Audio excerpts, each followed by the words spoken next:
Bekle kar altında kalan buğday tanesi,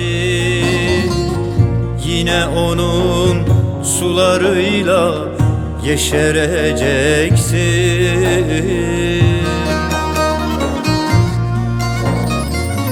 Gözyaşların çare değil, ağlama büyük. Toprağa sıkı sarıl, boy vereceksin.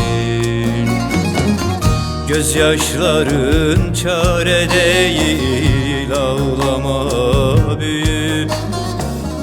Toprağa sıkı sarıl, boy vereceksin. Her yanında allı morlu güller açar türlü türlü.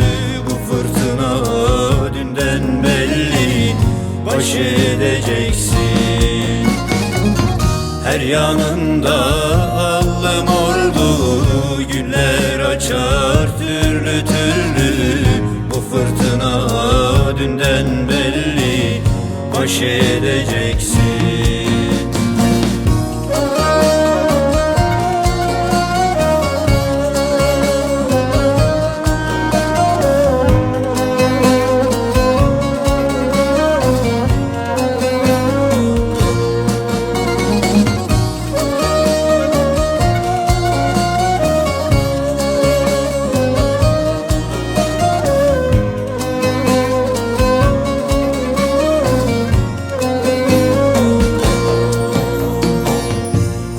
Kar eylemez bir kez yola düşene.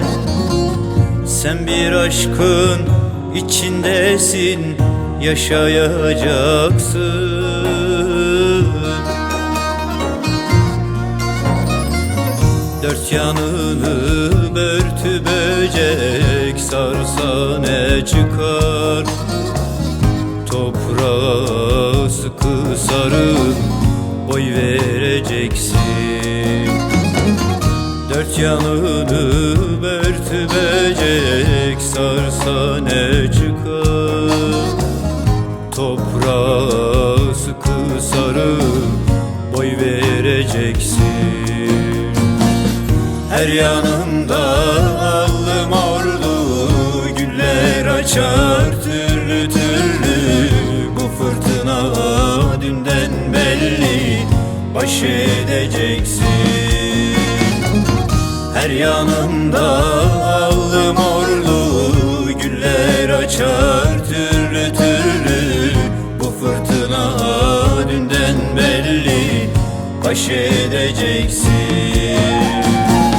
Her yanında allı morlu güller açar türlü türlü. Bu fırtına dünden belli, baş edeceksin. Her yanında allı morlu güller açar türlü türlü. Bu fırtına dünden belli, baş edeceksin. Her yanında